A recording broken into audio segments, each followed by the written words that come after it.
Olá pessoal, bem-vindos ao On The Rocks, um podcast dedicado ao montanhismo e à escalada.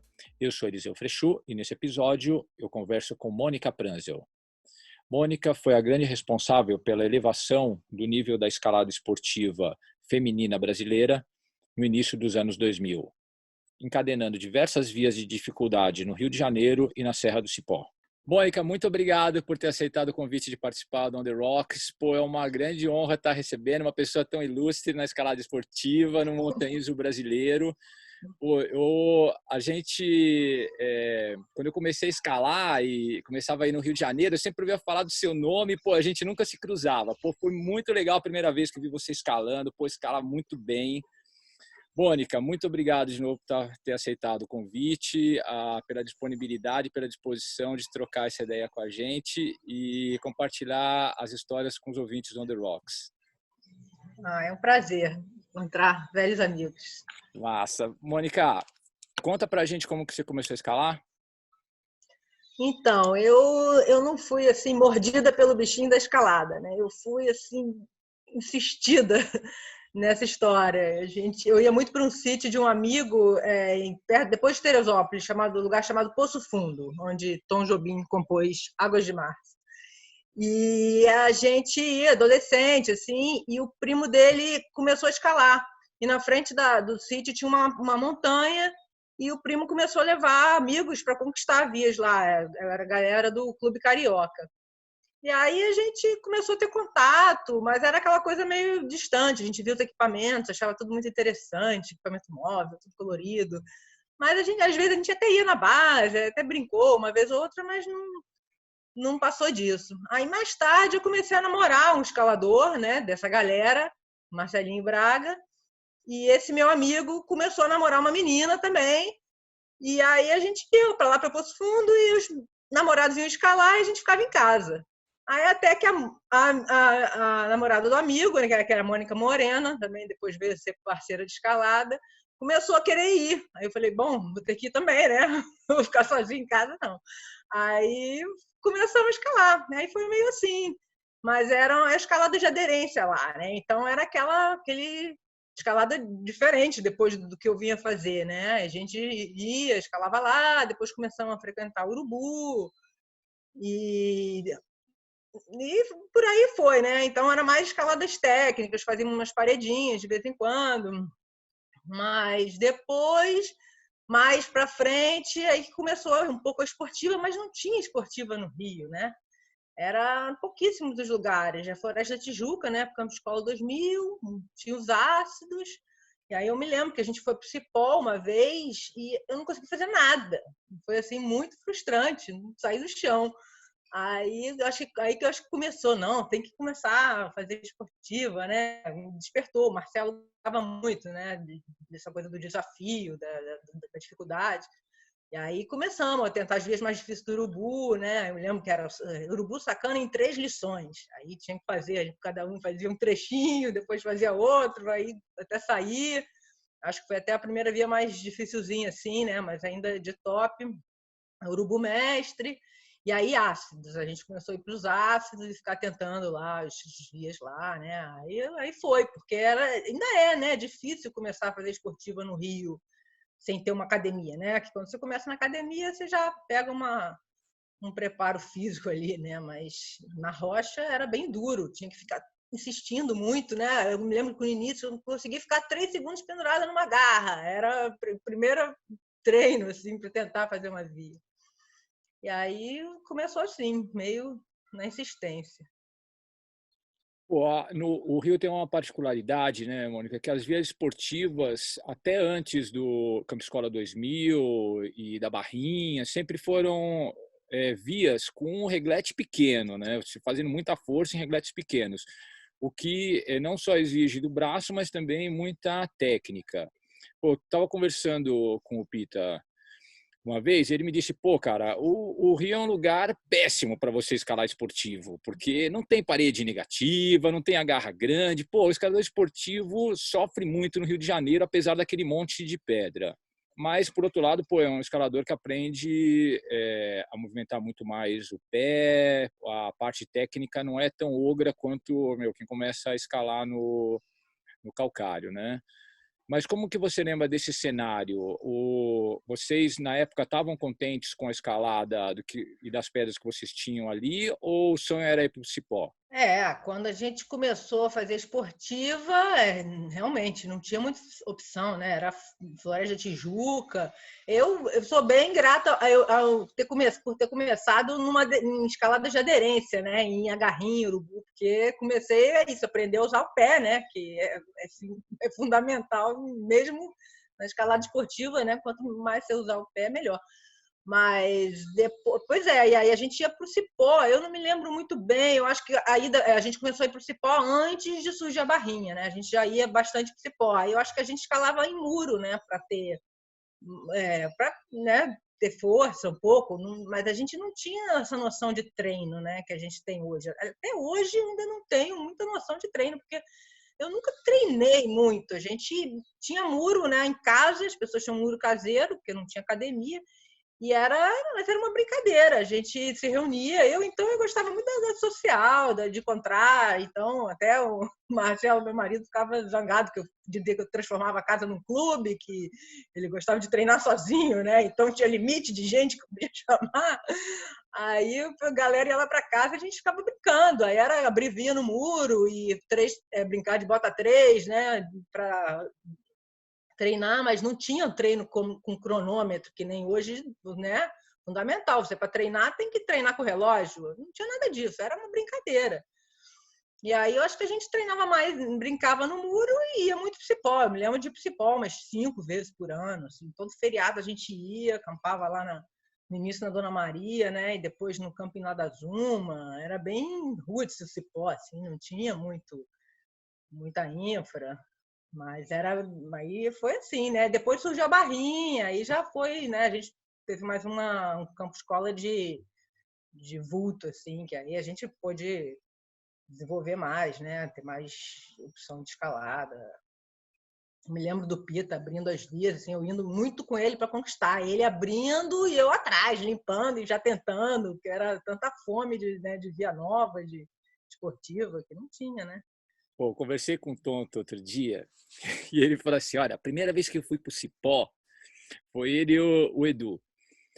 E, cara, a gente chegou lá, acampou, no dia seguinte a gente encontrou a Mônica Loure, encontramos a Mônica Moreno, encontramos o Serginho. Cara, pô, ele não lembra das escaladas, ele lembra, entendeu? Ele tem encontrado vocês, personalidades, meu, escalando lá. Pô, teve uma época que os cariocas dominaram muito a cena do Cipó, né? Mônica, conta um pouco disso, as primeiras aberturas de vias. É lógico que é pós-André Ilha, né? É uma outra fase, que foi a fase das vias esportivas, mais grampeadas e tudo. Conta um pouco disso pra gente. Sim, o André Ilha é o grande responsável pela sobreexistência do Cipó, né? Das escaladas do Cipó hoje, né? Ele salvou a pedreira, né? Com o movimento que ele fez, mas isso assim, isso eu mal me lembro, que ainda não nem praticamente escalava ainda nessa época. Me lembro do movimento lá de abraço a pedreira, não deixe o morro morrer. E depois veio o Pita, né? O Serginho Tartaglia, eles conquistaram aquelas primeiras vias lá, né? Que são hoje clássicas, né? Lamuras de Viciado, Sino de Aldebaran, que são as referências âncoras, né? De grau que tem lá, né? Que sempre quando tem discussão de grau, não sei o que, não, mas a Lamura, nós os Sinos, tal grau. Né? Mas isso ainda foi antes de eu começar a frequentar. Quando eu comecei a frequentar, já tinha essas vias, né? Mas ainda eram bem poucas, né? Lá no grupo 3. E eram os cariocas que começaram a conquistar essas vias, né? E depois alguns mineiros, né? Eu me lembro do Fabiano, do Lampião, né? O Emerson, o Eustáquio, que começaram a abrir também, mas eram mais os cariocas e que frequentavam também. Não tinha muita gente de Minas escalando, né? Esportiva ainda. Eles até, a gente diz que eles foram meio órfãos na escalada, né? Porque eles já começaram lá, né? Eles não tiveram uma história de montanhismo, que nem teve aqui no Rio, da escalada, né? E aí a gente ia, me lembro que era mais a gente, não tinha muito mais gente além da nossa galera que ia, né? A gente iam alguns carros, todo mundo lá acampado, né? Tem muitas fotos daquela época de papel ainda, né? Essa galerinha, Pita, lembro do Guilherme, do Nando, Bernardo, Álvares, né? Os meus amigos daqui, a gente ia muito junto, né? A Mônica não foi muito, não, engraçado. Tinha muito pouca mulher, né, que escalava naquela época. Eu me lembro eu e a galera lá, os homens, era sempre muita gente, só homem. E hoje em dia tem tanta mulher, né, na escalada em Minas, nossa, é uma mulherada, eu vou lá, fico impressionada. Nem aqui no Rio também ainda não é uma mulher, é minoria na escalada. Mas eu me lembro da gente ser a maioria carioca lá, né? A gente dominava. É verdade, você falou de Minas, tem muita menina, é verdade mesmo. Porque acho que o lugar onde tem mais mulheres escalando hoje no Brasil é em Minas Gerais. Pô, conta um pouquinho do cenário da competição, quando você começou a competir, Mônica. Fala para isso, como que era, já tinha num cenário que também era dominado por homens e tudo. Conta um pouco disso.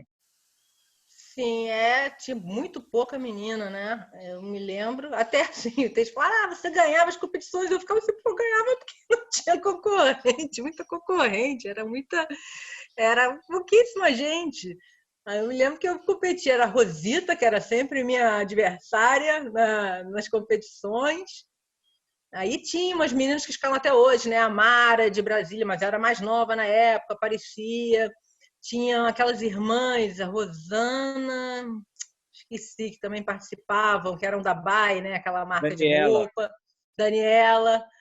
E aí depois, mais depois veio a Janine, né? Apareceu, ela era mais nova do que eu, um pouco na época, fazia uma diferença, né? Ela entrou, ela era novinha, né? E depois a Paloma. Mas eram pouquíssimas meninas. Aí, para mim, assim, eu acabava levando, né? Meio que acontecia. Mas era sempre muita. Era difícil, né? Competição, porque era aquela coisa meio desorganizada. Aí, às vezes, ficar horas no isolamento, trancado num banheiro. Era bem sofrido. Assim, mesmo que eu nunca gostei muito da sensação né, do pré-escalada, aquele frio na barriga, enjoo. Eu admiro vendo, né, a entrevista da Thaís, eu admiro essas pessoas que vão, e hoje em dia exige uma dedicação exclusiva, né, para você competir, você tem que estar naquele mundo, né? Eu imagino que eles nem escalem em rocha, quase, né? Porque tem que ser treino para competição o tempo todo. Inclusive, lamentável, né? A gente acho que é uma vitória a gente estar nas Olimpíadas, mas ter que ter competição de velocidade, né? Ninguém merece. Uma sacanagem. Espero que um dia eles evoluam e separem, né? Essas modalidades, pelo menos, para não fazer os atletas, coitados, terem que passar por isso. Mônica, esse cenário da competição, assim como o cenário também da escalada de grande dificuldade, passa por uma disciplina de treino, o atleta tem que se dedicar a isso, corpo e alma, senão ele realmente não vai conseguir nem chegar no pódio, nem encadenar vias difíceis. São Paulo e Curitiba sempre tiveram ginásios, né? São Paulo mais do que Curitiba, mas o Rio ficou meio que à parte. Até hoje tem pouco essa movimentação de grandes ginásios. Nunca, na verdade, teve um ginásio grande como os de Curitiba e de São Paulo. Mas, você conseguiu fazer vias bem difíceis. Eu não me recordo agora, Mônica. Você podia até me ajudar nisso. Eu me lembro que você foi a primeira brasileira a fazer 9C, não foi isso? Sim. Eu acho que depois do 9A... Não, 8C... Eu acho que do 8B, 8A, 8B em diante, até o 9C... Eu fui fazendo, porque eu estava escalando, aí essas vias, esses graus foram saindo mais ou menos naturalmente, né? Até eu fui ver, né, nesses arquivos da galera que escreveu, porque eu também não me lembro muito bem, que o primeiro 8A foi da Ritinha, que era uma menina que escalava aqui, uma baixinha, magrinha, que depois foi morar em Teresópolis, de top rope. Aí depois, mas aí eu, né, deve ter sido mais ou menos na mesma época que eu fiz. Aí comecei a fazer, era o fórmico, ácido fórmico 8A, nos ácidos, que era onde a gente começou, né, a fazer. E aí depois... Aí veio, aí 8B já não me lembro muito, Aí o 8C tinha o mestre, né, no Urubu, que era o 8C, e depois vieram os 9As, aí eu agora também fui buscar nos arquivos, que eu também não me lembrava, que o primeiro foi um chamado Brainlock, no Platô da Lagoa, que depois foi destruída essa via por um maluquete que mora lá, tem uma casinha lá perto, e aí ele uma briga lá e destruiu a via, quebrou os agás da via, era uma via bem legal. Aí Bambam, na Floresta Tijuca, também lá no Campo Escola 2000, 9A, aí vieram 9B, 9B, acho que. Ah, não, teve 9A Morfina no Cipó também, que foi um feriado que eu fui, que saiu 9 o Morfina e o Sombras também, que é um 9B lá. Aí vieram. Aí teve também na Barrinha, 9B o Filezinho. Aí vieram. Depois veio Filezão, meio nesses anos, né? Filezão, aí o Heróis também, no Cipó. Eu fiz um 9A no Ceuze também, quando a gente foi, em 2000 e pouco. Foi tudo por aí, final dos anos 90 e início de 2000. Aí foi. Aí depois saiu Frases também, 9A, já mais pro final, foi um pouco antes de eu parar de escalar, que. Aí saiu também um 10A de top rope, que aí também nem conta, né? Top rope não vale, também na Barrinha, que aí foi um pouco antes de eu parar, que eu engravidei, aí 2004, aí meio que dei um tempo, né? Até voltar de novo. Mas eu era muito medrosa, né? Assim, eu tive aqueles acidentes que eu me quebrei 3 vezes, eu era muito medrosa. Então, mais do que eu sou hoje, incrivelmente, hoje eu ainda me permito assim cair, tomar uns voos quando eu me sinto segura, né? Acho que a via é segura. Naquela época eu não caía, então tudo que eu fazia, essas vias que eu encadenava, eu fazia assim, realmente estava assim um pouco sobrando, porque eu estava com muita segurança de fazer e eu não arriscava. Eu poderia até ter feito coisas mais difíceis, porque eu nunca ia no meu limite. Eu tinha sempre que estar segura de que eu não ia cair. E aí é aquilo que eu falei, a gente não treinava assim, né? A gente treinava no muro, mas eram brincadeiras, né? A gente não eu escalava muito em rocha, né? Eu devia escalar 3, 4 vezes por semana na rocha, talvez. Eu tinha uma flexibilidade de horário, né? Quando eu fiz faculdade, levei a faculdade que eu já estava escalando, levei meio devagar para poder ter tempo de escalar. Aí depois o pessoal da minha turma se formando e eu assim, eu quero continuar aqui, ser estudante, falei, eu vou fazer mestrado. Aí eu fico aqui mais um pouco. E aí foi tudo nessa época, né? Que aí eu conseguir escalar durante a semana. Aqui no Rio é fácil, né? É tudo perto. Então, é assim, eu fiz essas vias difíceis porque eu estava escalando muito em rocha, com frequência, né? Então, aí as vias foram saindo. Mas você não treinava nada? Nada? Zero treino? Só rocha?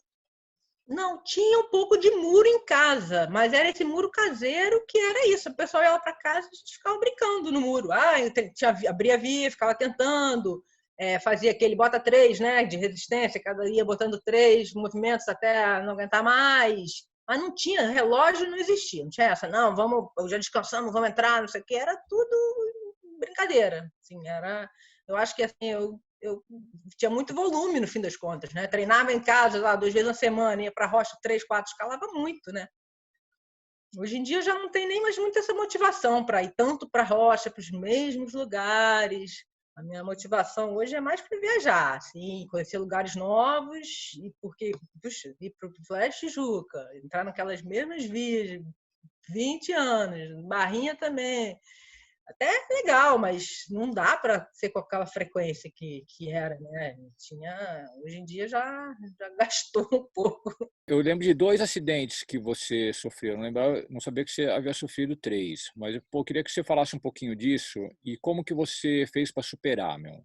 Então, não, o primeiro foi de moto, mas foi uma besteira assim, mas enfim, quebrei parafuso, não sei o quê. Já tinha esse no currículo, né? Aqui na carcaça. Aí depois eu tive um também, que foi até nesse lugar lá em Poço Fundo, nas aderências. Eu caí na época, a gente não tinha a menor noção dar segurança, né? Quando a pessoa caía, a gente recolhia. Então, eu caí, também não sabia muito cair, em aderência tem que cair meio correndo, né? Assim, descendo, né? Meio cair, meio de qualquer jeito. A pessoa puxou, eu bati na pedra, quebrei. Parafuso, não sei o quê. Mas tudo bem, foi uma coisa localizada. Aí depois eu tive aquele acidente feio lá em Petrópolis, né, numa competição, que é interessante que esse acidente mostra assim que como geralmente um acidente ele é resultado de vários pequenos erros, né? E foi bem isso, era uma competição em rocha, eu cheguei atrasada, já não sabia muito como é que funcionava, me deixaram entrar. Aí eu entrei, eu tinha que escolher um segurança, eu não sabia que eu tinha que escolher, então escolheram para mim uma pessoa que eu nem conhecia, um garoto. E aí eles escolheram uma via que não era menor do que a metade do comprimento da corda na época, né, 50 metros. Então eles pegaram um trecho de uma via que já existia, em vez de pegar 25 metros da via, não, pegaram 30. A corda não era o suficiente para me descer, não tinha nó na ponta. Tudo aquelas várias coisinhas, assim, um clima meio de competição, uma zona, todo mundo, pessoas de outros estados se encontrando. E aí, na hora de descer, a pessoa foi me descer e a corda não era suficiente para descer e eu caí. A corda acabou, passou dentro do aparelho de segurança, né? Era um 8 na época, eu acho. E aí eu caí, sei lá, uns 8 metros, assim, já vinha no embalo. E aí esse foi meio feio. Quebrei legal a perna, quebrei uma vértebra, que poderia ter sido bem ruim, né? E quebrei o nariz também. E aí, assim, na hora que eu me acidentei, a única coisa que eu pensava era na minha mãe. O que eu vou dizer para minha mãe? Terceiro acidente, me quebrando. Enfim, mas aí foi tudo bem, eu dei sorte, né? Que não foi nada, assim, me recuperei, fiquei lá de molho um tempo, depois fui me recuperando, né? Hoje em dia, agora que eu tô ficando mais velha, tá chegando a conta, né? Desses parafusos todos, mas pior que, mais incrível que pareça, o do joelho, que foi o mais bobo, assim, é o que hoje em dia me incomoda mais. Mas, enfim, tá dando para levar. E aí me recuperei, fiquei de molho e foi, mas foi realmente foi feio, assim, foi meio poderia ter sido muito pior, né? É um alerta, assim, essa coisa da competição e de um ambiente, o ambiente de falésia, ele é meio perigoso, porque é muito. Não é como você está numa montanha com seu parceiro, concentrado na via, né? Tem muita gente, aí fica aquela conversação e pode ser, né, perigoso para você, né, ter atenção com os procedimentos, equipamentos e tudo. Pô, com certeza, meu. Ginásio é um lugar muito propício para ter acidente, meu. Cipó, na verdade, toda essa área esportiva ali dos calcários perto de Minas também tem bastante acidente por causa disso, né? Porque é muito de Sim. boa e a galera, meu, é displicente, meu. É fácil a pessoa perder a atenção. Tá, Mônica. Pô, você falou que você estudou e Sim. tal, meu. Vocês falando o quê? Eu fiz engenharia de produção. Na verdade, assim, eu entrei na faculdade querendo fazer engenharia mecânica e no meio do caminho achei muito técnico, era mais difícil também, eu já estava escalando, falei, não, vou fazer produção, é uma área mais ampla, né? E dava para levar mais tranquilo um pouco, aí e também, assim, para mercado de trabalho, estava mais promissor, assim. Aí eu fui para a produção e terminei. Aí aconteceu isso, eu quis ficar mais na faculdade, fiz um mestrado em engenharia de tráfego, transportes, né? Aí também fui. E aí, quando terminei, eu falei, nossa, eu não quero trabalhar num esquema padrão de engenheiro, né? Num escritório trancado 8 horas por dia. Como é que eu vou escalar? Foi aí que eu pensei, pô, vou tentar trabalhar na Equinox, uma fábrica de equipamentos para escalada, perfeito. Aí foi lá, bati na porta do rancho, falei, quero trabalhar aqui. Aí, na época, a Equinox funcionava num apartamento em Copacabana, era uma fábrica num apartamento em Copacabana que tinha mais corredor do que qualquer coisa. E aí falou, então sua primeira missão é a gente achar um lugar para a gente se mudar. Aí foi aí que eu comecei. Aí a gente conseguiu para um lugar adequado, né? Um galpão, em São Cristóvão, né? Que é uma área industrial do Rio. E aí fomos para lá. E aí foi um tempo muito bom, porque assim, eu pude aplicar um pouco, né? Do que eu tinha estudado e era assim paraíso nesse sentido de pô, a gente produzia equipamentos, né, de montanha, de escalada, era muito divertido assim, a gente, né? E aí, mas depois com o tempo, né, foi a gente país numa crise, né, com as importações de China e o mercado foi ficando mais difícil, né? Aí eu tive, também já tinha muito tempo lá, já estava mais de 10 anos lá, né? E aí eu fui buscar outro trabalho, né? Acho que acabou aquele ciclo, mas fui muito feliz lá, enquanto durou. Mônica, pô, eu sinto que muitas vezes a galera da escalada vê as marcas de montanha e não imaginam que são empresas com nome grande dentro de um mercado pequeno. Né? Existe muito dessa, vamos pedir porque o cara é empresário, ele tem dinheiro, quer dizer, olha as coisas de um espectro que pô, não necessariamente é o real. Aliás, está mais para o irreal do que para o real.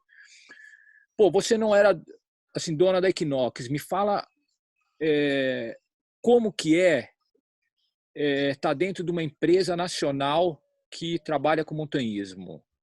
Quais que são os desafios? Quais são as prioridades? Era bem difícil, até porque, assim, como indústria, a Equinox não tinha como sobreviver do montanhismo, né? A gente tinha que... Ela produzia muito para outras marcas, né? Então, marcas de moda, né? Do mercado da moda, e aí fazia mochilas, né? Produzia mais mochilas, né? Tinham bolsas femininas também, bolsas de viagem para essas marcas, né? Aí colocava o nome da marca, e isso gerava um volume de produção, né? Porque para uma indústria você tem que ter um volume, e que o mercado de montanhismo escalada no Brasil não tem. Não dá, é muito difícil. Sem falar das dificuldades assim, de logísticas mesmo, né? Você vê, vinha uma mochilinha da China com um cadarço da cor exatamente do tecido, o zíper da cor do tecido também, personalizado, vinha bússola pendurada com o nome da marca. Não tinha, a gente não tinha nessas opções aqui, né? Para você produzir uma fita da cor que você queria, você tinha que comprar 10 mil metros daquela fita e desenvolver. A gente tinha, me lembro que o Marcelo ele desenvolvia o cadarço, porque os cadarços disponíveis no mercado não eram, né, bons o suficiente, né? Era tudo, e sempre teve, a Equinox sempre teve muita preocupação com a qualidade, né? De ser equipamento que dure, que é para montanha, que é para aguentar as condições do Brasil, trilha fechada com espinho, granito arrastando. Então, ele sempre teve essa filosofia, né? E aí era dureza, porque tinha que desenvolver. Muitas vezes ele tinha que desenvolver os insumos, né? E tudo, o zíper bom era importado, então era tudo mais caro, tinha que comprar grande quantidade. E sem falar nas outras dificuldades aqui do Brasil, custo Brasil, né? Encargos trabalhistas, impostos. Sempre foi. Depois que eu trabalhei lá, eu vi como um empresário brasileiro, principalmente o pequeno, né? Eles são verdadeiros heróis, assim, porque é tudo contra, né? E esse mercado é muito difícil, né? E é isso. Aí chega uma mochilinha bonitinha lá de fora, todo mundo acha, que legal, vou querer aquela, né? Você não vê tudo que está por trás, né? Para você, um produto, né?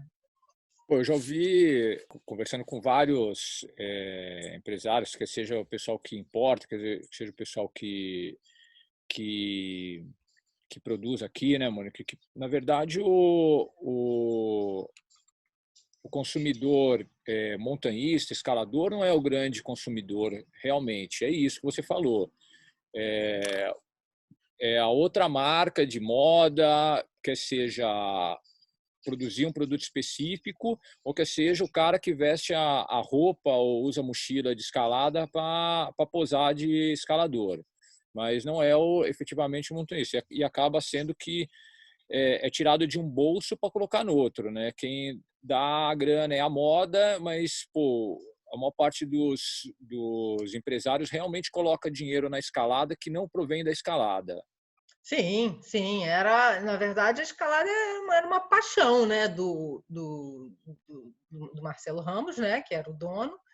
E assim, os equipamentos que ele desenvolvia, né? Desenvolver um produto demanda um tempo, né? Pesquisa e acerto e erro, né? Você faz e não dá certo, é tudo experimental, né?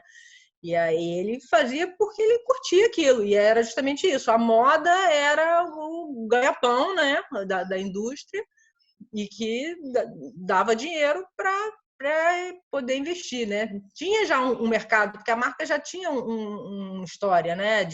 Então a loja já tinha uma clientela assim, de gente que já conhece o produto, sabe que é bom. Até era um problema, que a gente fala, uma mochila na capa, então você não vende outra. E aí a galera ainda mandava para lá para consertar. E cara, não, mas eu tenho aqui um apelo emocional, um apego, aí um ramo ficava puto, que apego, compra outra. E aí consertava, trocava o zíper, a mochila já velha. Eu falei, pô, realmente não dava pra ganhar dinheiro assim, né? Escalada. E escalador ainda é. Agora eu acho que já está mudando um pouco esse perfil, mas antigamente era um pessoal muito duro, né? Tinha assim, uma grande parcela, que eram uns que viraram vagabundos para poder escalar e não conseguiram ganhar dinheiro. E sempre isso, a galera dura, queria que o equipamento durasse a vida toda. E agora já mudou um pouco, né? Eu acho que muito por causa dos ginásios. Aí começa a trazer gente que já, hoje em dia, eu vejo o pessoal que frequenta, né? Os escaladores, hoje eles já têm outro perfil, são pessoas que já têm uma profissão e, né, escalam, mas tem lá o seu trabalho. Não é aquela coisa que a gente via antigamente, que o cara largava tudo para escalar e queria viver de escalada e aí sobrevivia, né? Você falou que está escalando menos, mas no ano passado a gente se encontrou no Cipó, né? A gente se cruzou na trilha. Você nunca parou de escalar, né? Como que você vê a trajetória de quando você começou a escalar até hoje? Como que você imagina o futuro? Você acha que a gente está indo num caminho legal? Você acha que não? O que você visualiza? A hora que você vai hoje no Cipó, você vê a galera, você vê setores novos que são legais ou que deveria ter mais? Não sei. Me fala um pouquinho disso, a sua visão do antes, do agora e o que você prevê para o futuro. Não, eu acho que o Cipó é um exemplo de como a escalada, assim, um vilarejo, né, que virou um polo de escalada, consegue ser organizado, né? Eles têm a gente tem eu me sinto parte, né? Eu morei um pouco lá, eu tenho um vínculo muito grande com o Cipó, frequento muito. Eles têm uma associação bem organizada, então eles zelam pelos setores, fazem manutenção, porque e o número de vias aumentou bastante, mas eu acho que sempre com responsabilidade, bom senso, eles estão sempre tomando de conta né, de não abrir via demais, recentemente foi um cara lá abrir uma via cavada, o cara veio lá não sei de onde, cavou umas agarras, então eles estão sempre tomando conta para não deixar essas coisas acontecerem. Eu acho que é um exemplo muito feliz, assim, o Cipó, a associação de lá. Eu tenho muito orgulho, assim, do pessoal que participa lá. E acho que lá tem tudo para ser assim, quer dizer, eu acho que já é, né? O melhor, eu acho, assim, pelo que eu conheço, para mim é o melhor lugar, melhor escola de escalada esportiva da América do Sul. Assim, eu acho que não tem para pé da parada, não tem para nada disso. E eu acho que está indo bem, né? Porque é um problema esse de concentração de vias, né? E de muita gente no mesmo lugar, degradação do lugar e tudo. Mas eu acho que lá tem, tem ido bem, assim. Acho que até mais do que aqui no Rio, assim. Aqui no Rio a gente pelo menos não tem assim muitos lugares para serem degradados. Eu acho que pelo menos pela escalada esportiva, né? Porque a gente não tem aqui muita gente. É difícil, né? Porque as pessoas são voluntárias para trabalharem em associações, né? Federações, e as pessoas têm as vidas delas, né? O trabalho é difícil se dedicar sem um salário, né? Esse é um problema ainda aqui, né? A gente não tem os trabalhos não são remunerados, né? É muito difícil tocar, né? Uma associação, demanda trabalho e nem todo mundo tem disponibilidade. Você falando agora da associação, e realmente o Cipó tem uma associação bastante atuante e que age de uma maneira bastante efetiva para conservar o lugar, para impedir abuso e tudo. E as pessoas, a maior parte, são pessoas que têm uma história lá dentro, ou que moram lá já há bastante tempo, e por isso esse amor e esse zelo com o lugar. Nesse momento agora da pandemia, né, eles se organizaram e fecharam, porque isso é muito importante, né? Imagina num momento como esse, o que todo mundo quer fazer? Correr para um lugar onde pode escalar, né? Então, eles foram responsáveis e eles mesmos locais, né, não foram escalar, fecharam e estão segurando, né, até agora para preservar, né, a comunidade local. A associação tem umas parcerias com a comunidade, com a escola, leva a gente da escola para escalar e eles têm esse interesse, né, em estar inserido ali na comunidade. Bom, Mônica, essa questão que a gente está vivendo hoje do coronavírus, da epidemia, pô, a gente tem esse problema aqui também, entendeu? Pô, a gente está conversando agora e nesse momento está sendo feita uma carta, explicando para as pessoas que a hora que abrir e que a pandemia, quer dizer, o isolamento for mais flexível, mesmo assim, ela vai ter que conversar com os lugares onde as famílias são mais frágeis, de pessoas idosas que têm algum problema de saúde.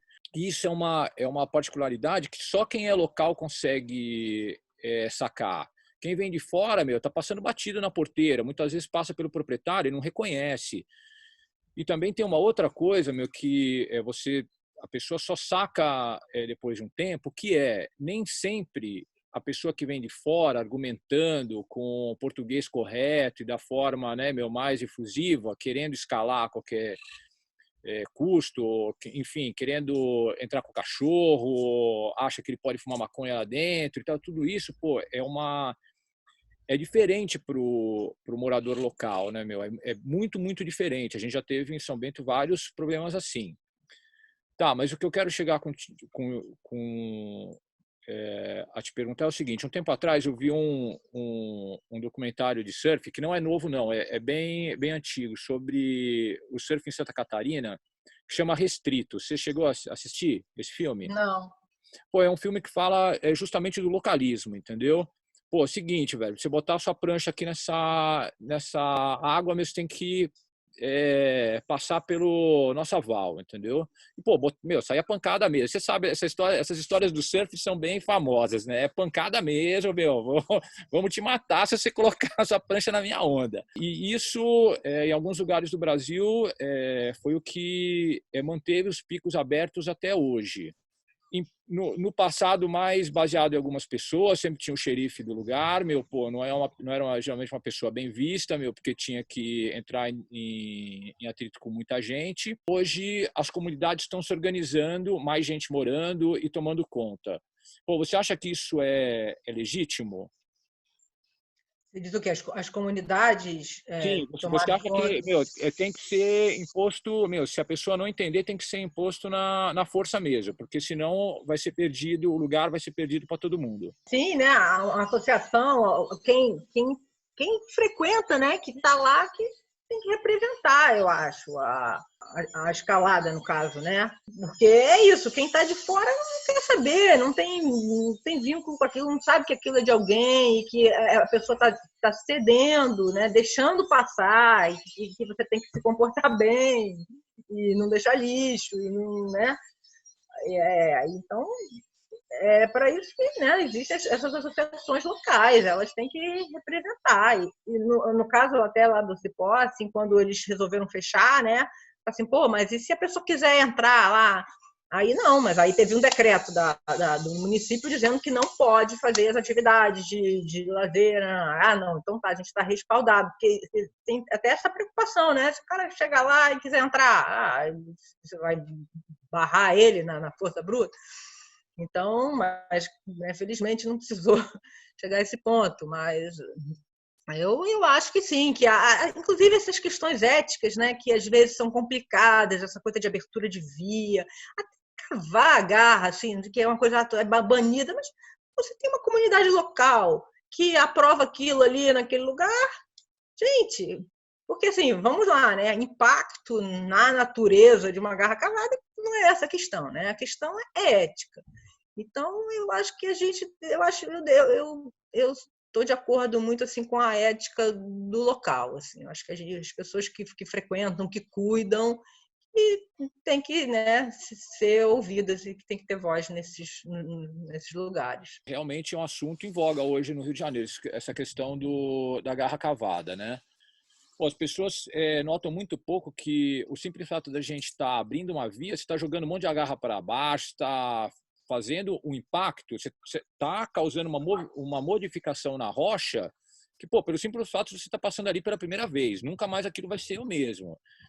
Obviamente que, meu, cavar agarra no Italianos é uma coisa meio over, né? Pô, numa via de quinto grau, não. Mas, enfim, fato é que a gente modifica, né, Mônica? Então, pô, não é só purismo que a gente está falando, né? Se a gente for Sim. lá para o lado filosófico aí, também a gente, principalmente quem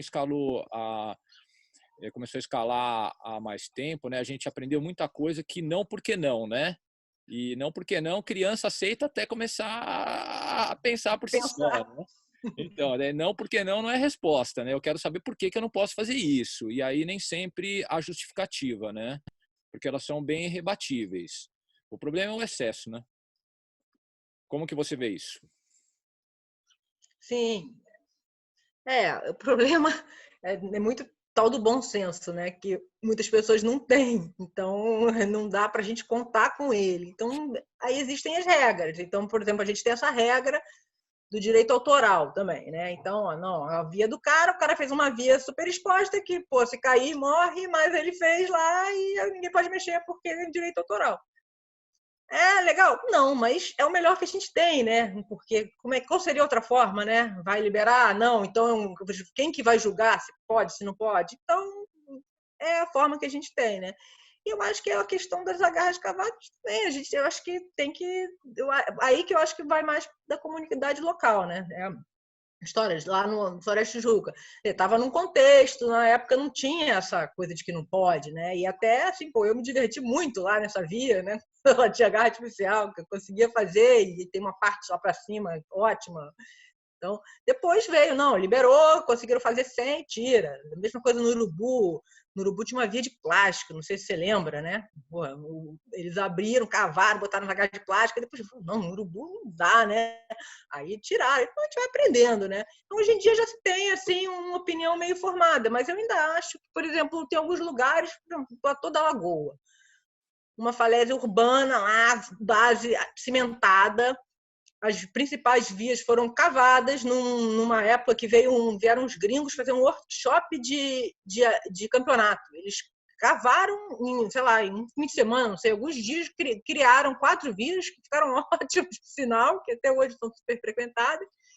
E aí, depois não pode mais cavar, não sei o que. Aí, hoje em dia eu penso, nossa, se tivesse lá, é como se fosse uma academia aquilo, é um chão de cimento, né? Já tem várias vias cavadas. Se tivesse mais, eu acho que seria um lugar, ali pode. Se a gente, né, a comunidade local decidir, pode, não, mas não pode, porque a garra cavada é um crime, né? Então, deixa para lá. Mônica, volta e meia vem à tona o assunto machismo na montanha. Você já esteve em alguma situação que isso te incomodou? Não tem assim muito. Não sei, eu não tive muito essa experiência. Eu acho que hoje em dia tudo é motivo, né? Também tem muito essa coisa. E assim, a gente vive numa sociedade machista. Eu acho que assim, os escaladores estão inseridos na sociedade, eu acho que muitos são. No geral, eu até acho que a gente está, eu acho até a gente é um nicho melhorzinho, eu acho, em vários sentidos, assim. Mas existe, né? Eu li há um tempo atrás uns relatos, né? E aí da menina que aí viajou, aí chegou no lugar, o cara assediou ela, bebeu, assediou.